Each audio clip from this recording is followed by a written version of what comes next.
physician in June.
Hey guys, welcome to our inaugural episode of Executive Coffee, and we're here to talk about, the brain and consulting and what it takes to be successful. We're bringing this to you live on Facebook and Instagram and LinkedIn and Twitter, and I have here with me my dear friend and colleague, Mr. Jim Corter, and we're having a cup of, what is this? This is a frappe, and it's low sugar.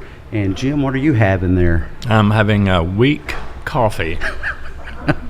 Hey, life's too short for weak coffee. But we're glad that you guys are here with us today. And Jim, this all stemmed from actually a question Jim asked me. And what was it? Does the normal human being, and by normal I'm talking about 95% of the population, have 100% control over their thoughts? To just give you guys some background, let me share with you that Jim and I have been friends for a couple of decades now, and he is always asking me really weird questions. Now, some of those I'm not going to repeat live because there may be kids watching, but I thought this was a pretty intriguing question because it's really the boom of neuroscience, and I know lots of folks are interested in that. And I certainly am, and my background is in neuropsychology, forensic psychology. But Jim is an executive consultant that owns Corter Consulting, and he comes at it from a behavioral perspective, and I come at it from a psychological perspective, which of course part of that is behavioral.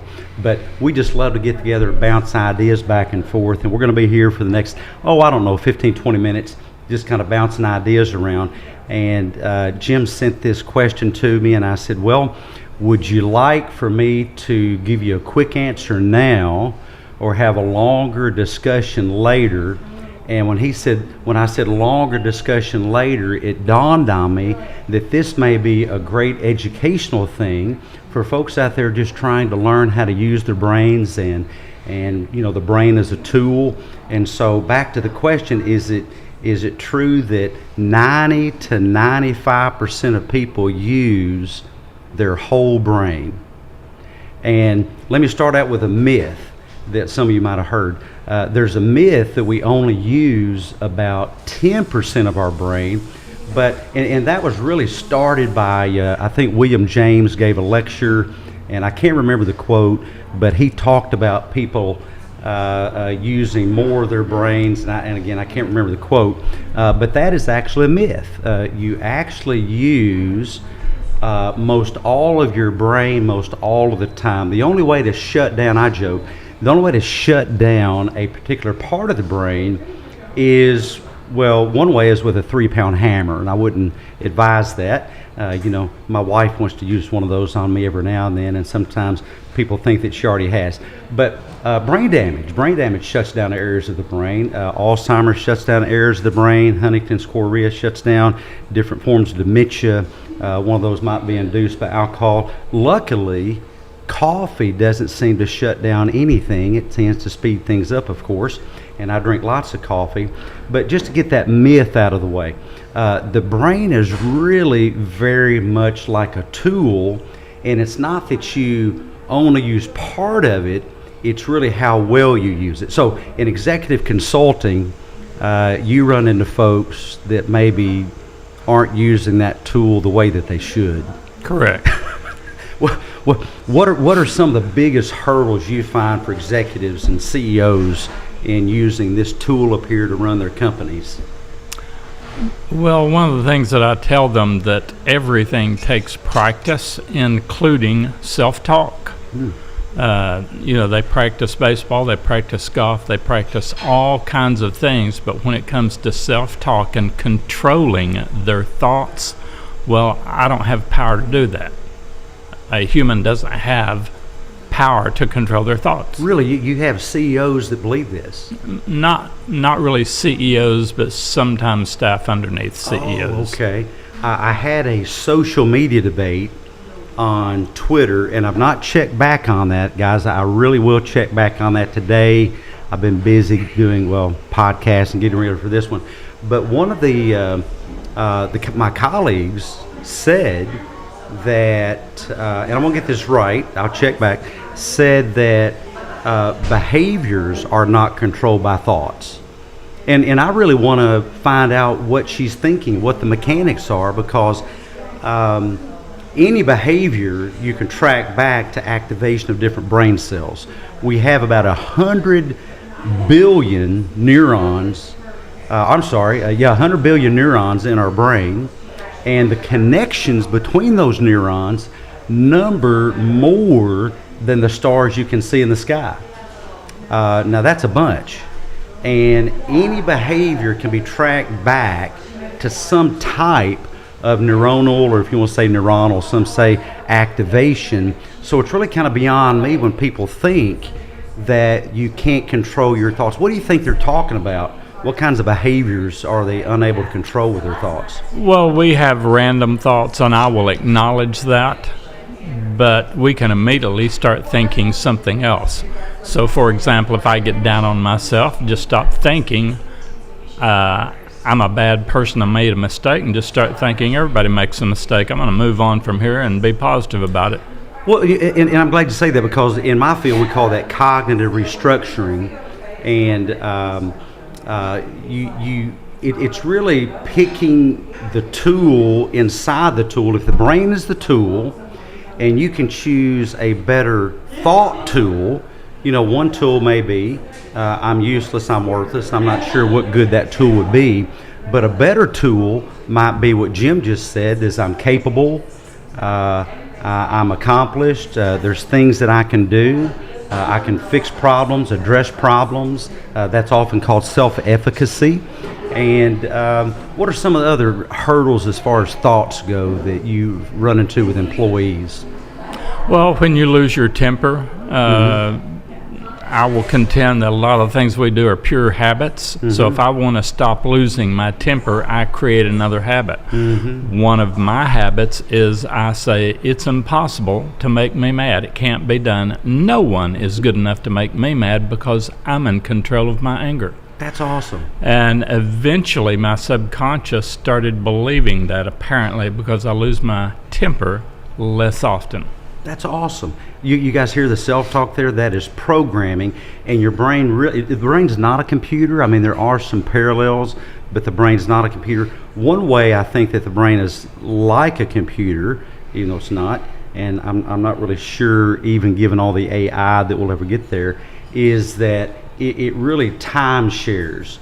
it time shares programs. If you hit the task manager on your computer, you'll see all kinds of functions going on, and the computer CPU bounces back and forth between tasks, and the brain does that with thoughts. And so the thought that you practice the most winds up taking up the most cortical territory. For instance, I often tell of the London taxi cab driver study, where London taxi cab drivers were shown to have mapping software exponentially more widespread in the brain than maybe your eye that do not drive taxis and don't need to know addresses and things like that. And so what Jim says, you can actually choose the thought that you think, and that thought becomes a habit. As I like to say, we first engineer our thoughts, and then our thoughts engineer our lives. And so already you guys may be thinking, well, what are some of the thoughts that I practice that may not be very healthy for my life, may not move my life forward? What are some thoughts that you may practice that sabotage your life? Jim, you're married. You know a lot about sabotaging thoughts as a husband. One of my sabotaging thoughts as a husband is sometimes my wife doesn't respect me. What are some sabotaging thoughts that maybe you have sometimes as a husband?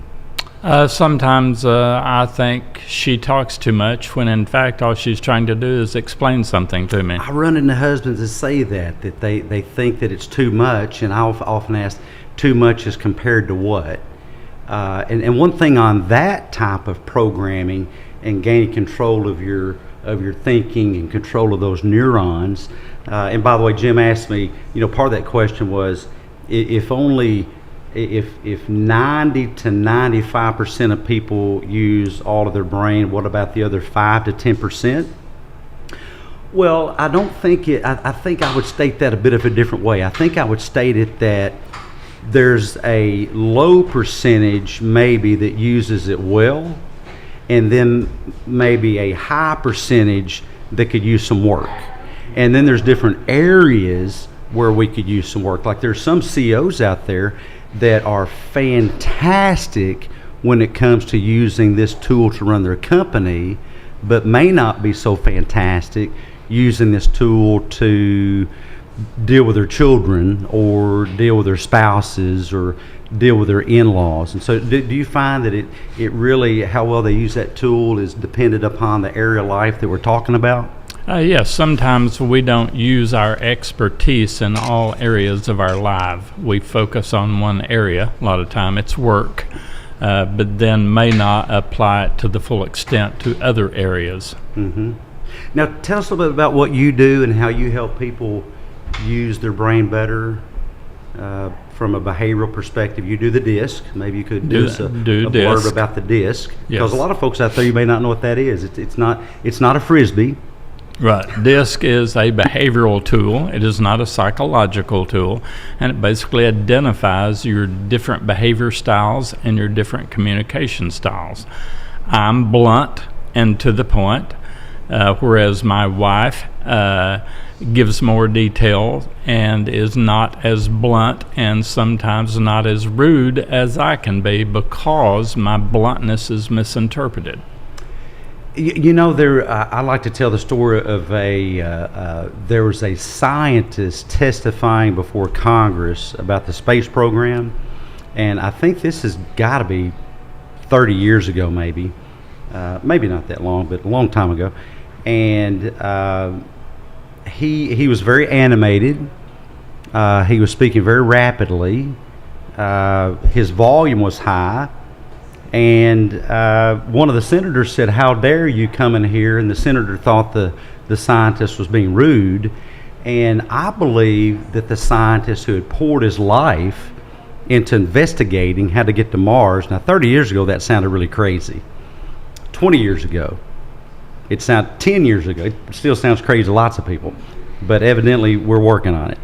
But how I interpreted that was that scientist was very, very passionate. Now, I want to be very precise with that, because I chose, of course, he wasn't talking to me. I do have people talk to me that way. Yeah, some of these debates I get in on Twitter and Instagram, and not so much Facebook just yet, but I'm sure that's coming. People on the other side are very terse and sometimes maybe even discourteous, but I tend to view that, number one, as information. If you, even if you're discourteous to me, that is information that I did not know before I interacted with you. Now that's different than viewing it as a crisis or viewing it as you're rude or even my word discourteous. Maybe that's just you sharing with me in your way, in the way that you've chosen to exist in this moment. And what's so bad about that? Right. I can always choose how to hear things. I can always choose how to see things. I mean, unless you're throwing a toaster oven at me, then I'm going to scoot to the left. But we have the power as humans to decide what we're thinking. How might DISC play into that? Well, DISC, D-I-S-C, D is a dominant person, and we call them action heroes. Here I am to save the day. And then the I is the influencer, and we call them the comedians. They're animated, they're passionate. And then the S we call the faithful sidekick. They're more calm, methodical. And then the C, the compliant person, is the private eye. They're looking for every detail. Oh, okay. Now, can you be a mix of all four? Can you be zero of any? You can be a mix of three of them. If you're a mix of all four of them, then there's probably some undue stress somewhere in your life. Most people are a mix of two of them. A mix of two of them. And you are? I'm a D-I. I'm a action hero and a comedian. Or at least that's what you tell your wife. Yes. Honey, I'm your action hero. I'm going to use it. I don't tell my wife. Jim said I'm an action hero. She might have to hear that directly from you. Jim did this assessment on me many years ago, and it showed that I also was a DI, though I don't think I'm an action hero. I fall down too much and go to the ER. But I am high in dominance. And now, is that a bad thing? Not if you control it with emotional intelligence, which some people believe in emotional intelligence. To me, all it is I'm aware of my emotions, and I'm aware of your emotions. Yeah. When I do intelligence testing, there's no actual specific scale for emotional intelligence. I would say that emotions, I mean, it's a catchy term, and I'm okay with whoever wants to use it, but I think it kind of blurs the picture, muddies the water, because, go back to what I said earlier, we first engineer our thoughts, and then our thoughts engineer our lives, and part of our lives are emotions. We get court orders from folks, from judges. They'll say, we want you to do anger management on this person. I've told my staff we don't manage anger. How would I do that? Moreover, I didn't understand that anger was illegal. You know, I mean, is the guy in court been charged with anger that's too much? You know, how much time did you get? Man, I got 10 years for anger. No, I think you'll get 10 years for maybe hitting somebody in the head with a toaster oven, but leave my anger alone. Why can't I be angry? You know, there's a really great book that says, you guys can look this up, be angry, but don't miss the mark. Be angry, go and be angry, but don't miss the mark. And you can Google that and find that out. So what we teach is that we teach folks how to manage the tool, because that's what anger or sadness or any other emotion is created out of. But I like what Jim said, that if you want to think of emotional intelligence in that I am in charge of my thinking, which then puts me in charge of my emotions, I think that's just great. Now, when you tested me years ago, I was do you remember what I was on the D and the I scale? You were a DI, but I don't remember. I was 100 at both. Okay. Is that odd? Is that unusual? That's probably less than 4% of the population. Which I guess means I'm special. You're very special. So does it change? Might I be lower now if things change in my life? It can change as you mature, or it can change if you have something traumatic in your life. But typically, Your behavior pattern doesn't change unless you methodically want to change it and then practice changing it. And what's, just give us, as we're kind of rounding out the episode, and I want to get back to the 100 billion neurons that we talked about earlier. And again, we want to thank Urban Organics Coffee for hosting us here today. They made me this really, really great latte. And if you guys are in the Jonesboro, Arkansas area, that's not too far from Memphis, Tennessee, just west over the bridge. I think they did get the bridge fixed. That was, yes. It was, we could have a song about that, not London Bridge falling down, but Memphis Bridge falling down, and it was at a traffic jam for a long time. But you guys can come out to Urban Organics and get some of their great coffee. And if we're here doing a podcast episode, hey, we got some merch like that coffee cup right over there that we'll be giving away maybe in the future, maybe today if somebody walks up. This green boom mic right here I had set up in case we had a guest that came over and wanted to sit in our Brew Buddy seat and talk to us and give us their perspective on how their brain works and what they're struggling with. So back to the neurons, we all use those neurons. There's really, people talk about in trauma that the frontal lobe, or in particular the PFC, the prefrontal cortex, shuts down. I disagree with that. I think, yes, you can look at that in an MRI, but if you understand how a fMRI works and its measurement, you can see that there's something kind of fishy going on, because for a part of the brain to completely shut down would be brain death. And that's what happens in stroke, is different parts of your brain die because of a stroke. As a matter of fact, just one tidbit of research is there are studies that show that in crisis as a result of trauma, when the amygdala, that little almond-shaped mechanism of the brain, is really lit up, that there is increased activity between the PFC and the amygdala. And so it's really all in how you decide to use it, what you decide to think. And as a matter of fact, this is the purpose of the whole training of people in special forces, is to be able to be in crisis under gunfire, IEDs, bombs, being in a Buffalo, a big IED hunting vehicle, and being blown up, and still using your frontal lobe.